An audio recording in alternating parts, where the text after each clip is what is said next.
Jesus watches them. Good morning and happy Sabbath, church. Good morning. Happy Sabbath.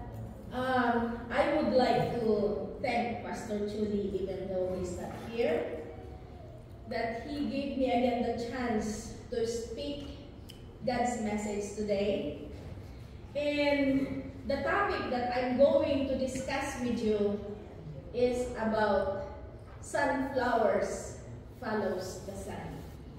But before we're going to further, let's ask for the Lord's blessing. Let's bow our heads for prayer. Heavenly Father, thank you for the time we have. I pray that you will take my mind and your word, and through your Holy Spirit synchronize this thought, that your name be glorified. In Jesus' name I pray. Amen.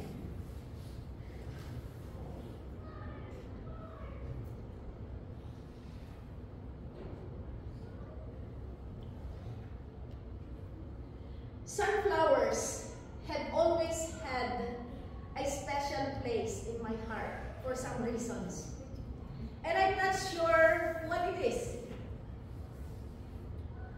When I see them standing in the fields and along the roadsides with their vivid faces facing the light, it never fails to put a smile on my face. It is almost if they are carrying a hidden message, one that is concealed inside the petals and leaves of the flowers. Join me now on this adventure as we dwell into the fascinating world of sunflowers and uncover the ways in which their life cycle can teach us about our own journey towards spiritual growth and faithfulness. The sunflower is probably the most amazing flowers God created. Do you know why? Because they literally follow the sun. But one of the most amazing things I have seen is a field of sunflowers. Sometimes I found out recently is that sunflowers continue tracking the sun's direction long after the sunset. And through 360 degrees, they ensure that they always oriented in the direction of the sun. Do you notice that? Yes. This is the behavior called heliotropism. But when they bloom, they stop turning and usually face toward the east. So after that, sunset, in the morning, they will be at the east. They facing at the east. Isn't it that amazing? How much there is to learn about a sunflower? It's just one of the many wonderful things God has made. Just as the sunflowers follows the sun throughout the day, we can follow Jesus by keeping our eyes on Him. The next time you see a sunflower, let it remind you to follow Jesus, just as the sunflower follows the sun. If we focus on ourselves, we will get depressed. If we focus on others, we will often be disappointed. If we focus on Jesus, we will be encouraged. So let us fix our eyes on Jesus when we keep our eyes on the Son of God. We don't get discouraged. Let us read Psalms 119, verse 105. Shall we all read? The word is a light, is a lamp unto my feet, and a light to my path. So sunflowers that have reached their full maturity undergo a substantial shift, moving to the east so that they can always face the rising sun. gravitational motion hits their faces, which in turn attracts pollinators, which ultimately results in a more abundant harvest. So in the same way, the center of our existence ought to be Christ Jesus, the Son of the living God. Not only does fixing our attention on Him bring a feeling of warmth to our hearts, but it also brings us closer to the plans that God has for us in our life. When we completely submerge ourselves in the teachings of Jesus Christ, we open the door for the Holy Spirit to work in our hearts and increase the amount of spiritual fruit we generate. Our key text, it says in Isaiah 60 verse 1. Shall we all read? Arise, shine, for your light has come, and the glory of the Lord is risen upon you. How to help children build a relationship with God. So as Christians, parents, we deeply desire enjoying a close relationship with God. Our children are going to learn about the world around them and their role in it. If they don't learn from us, they will learn from someone else. It's our responsibility to use our time with our kids wisely. Parents should teach their children the gospel of God. In Proverbs 22 verse 6, maybe we all memorize that one. Shall we read? Train up a child in the way he should go, and when he is old, he will not depart from it.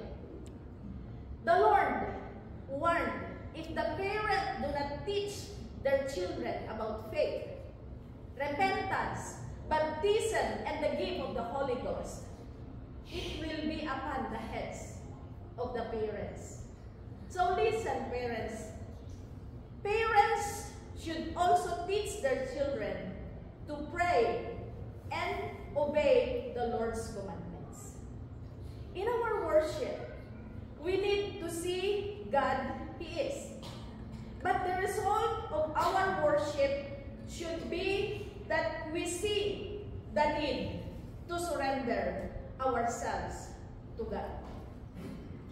I love focusing on restoring our permanent treasures in heaven, which focuses our hearts there instead of this world, and raising our children to live more focused on heaven, that in here is temporary home.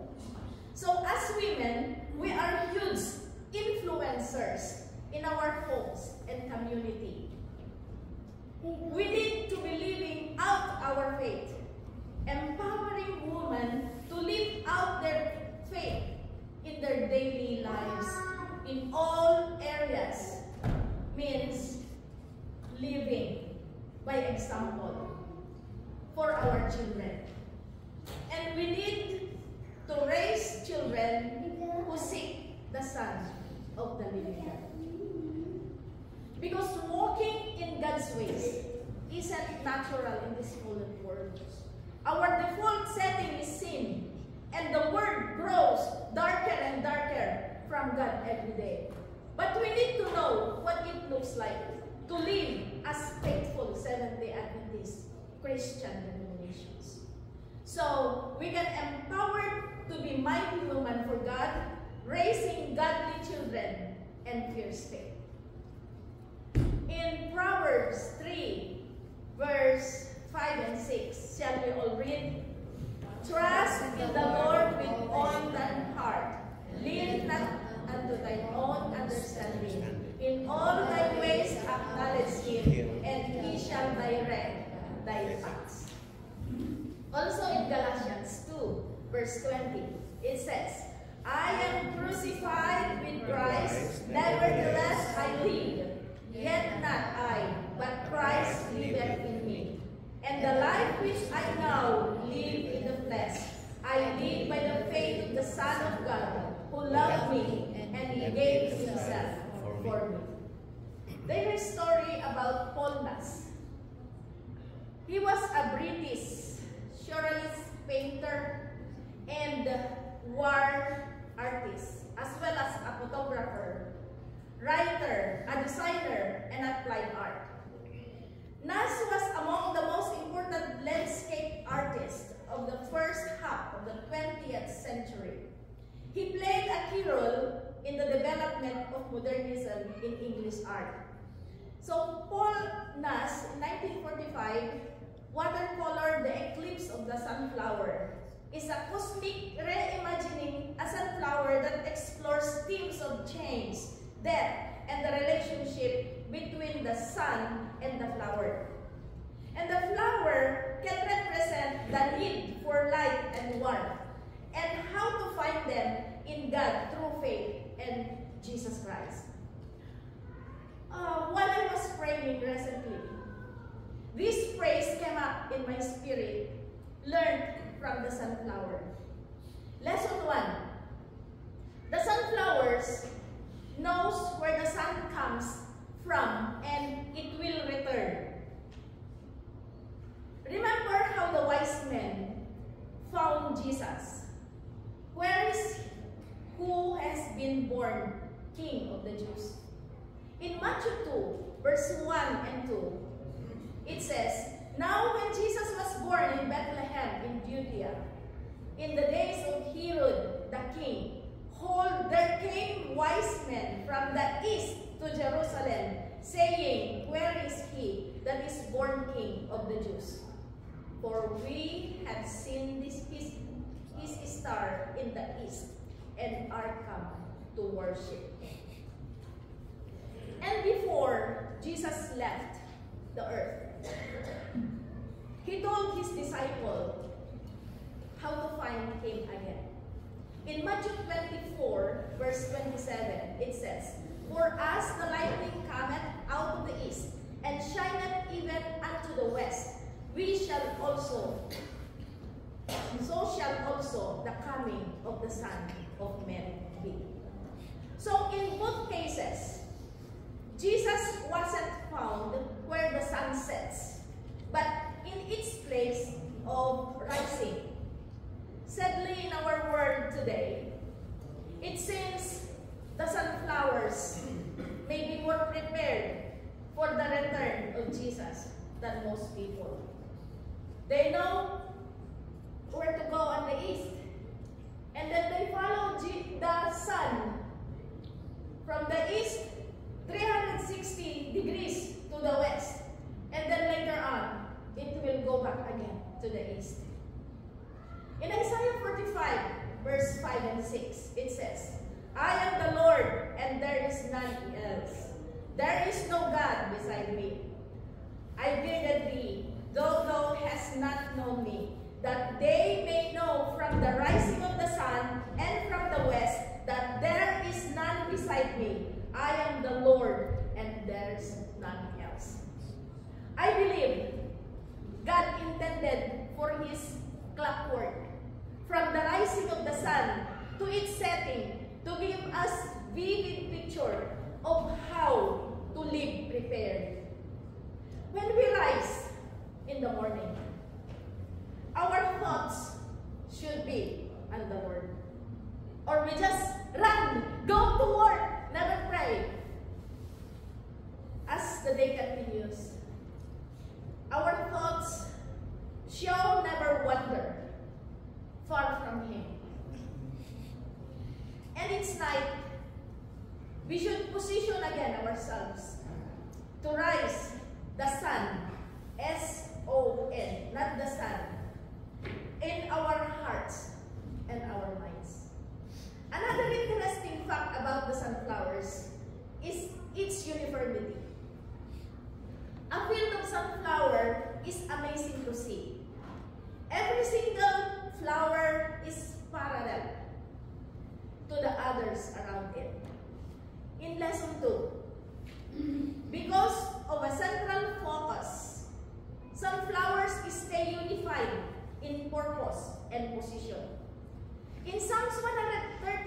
verse 1, it says, "Behold how good and how pleasant it is for brethren to dwell together in unity." In other words, it pleases God when His children are united, unified in purpose and poise. The bottom line is, we learn a lot from nature. God created world. So, remember, stay mindful to Jesus and never get distracted from your purpose. Lesson 3. Right relationship with God means there are no secrets between you and God, and that produce a clean spirit and life. In Luke 12 verse 1, it says, "In the meantime, when an innumerable multitude of people had gathered together so that they trampled one another, he began to say to his disciples, first of all, beware of the leaven of the Pharisees, which is hypocrisy." The time is coming when everything will be revealed. All that is secret will be made public. Whatever you had said in the dark, I'll be heard in the light. And what you have whispered behind closed doors will be shouted from the housetops for all to hear. An honest relationship with God, brothers and sisters, about trying to keep secrets, being a right relationship with God means that you and God are in communication with each other, have a communication with each other. In the old song, "In the Garden," can you join me sing the song, "In the Garden"?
communication, being in right relationship with God, brings a peace because we know God's protection is upon us.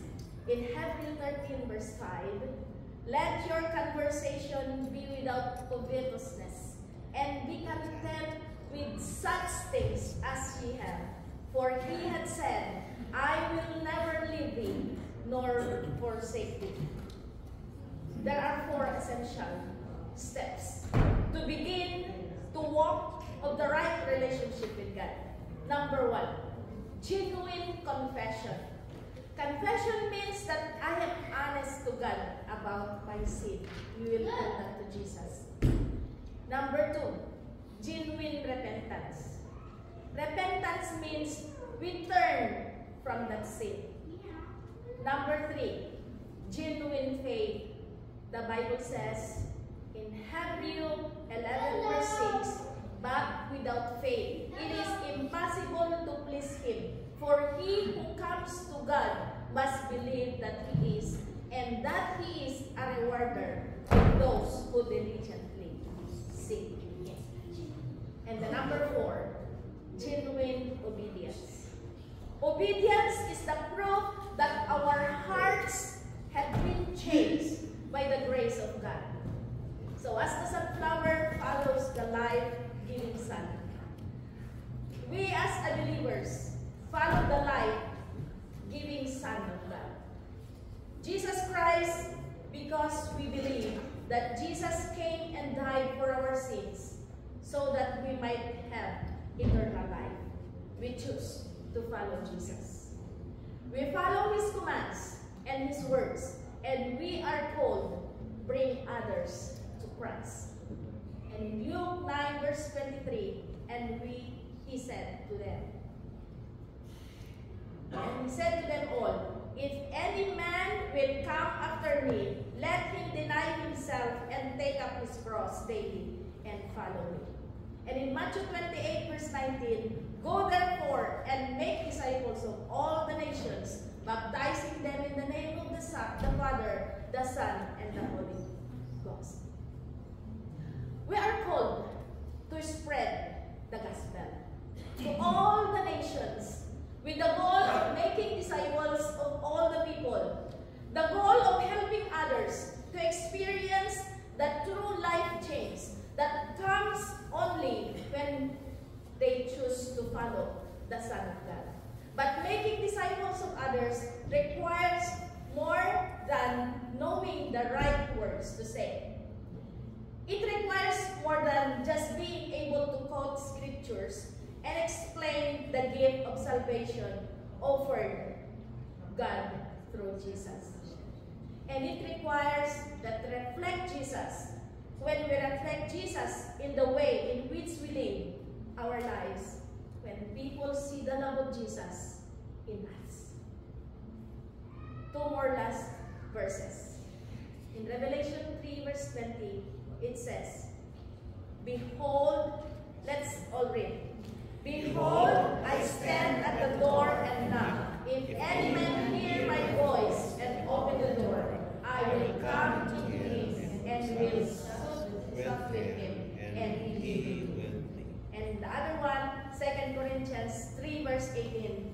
But we all with open face, beholding as in a glass the glory of the Lord, are changed into the same image from glory to glory, even as by the Spirit of the Lord. And for my conclusion, the sun points to the sun, God's eternal. As a sun rising to shed light on people in darkness. And so Jesus, who is the light, and without Him, there is no life. His words is a lamp unto my feet, and a light unto our path.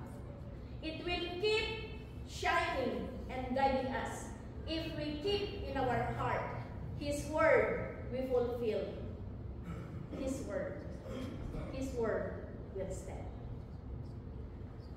And this is my prayer. Amen. Amen.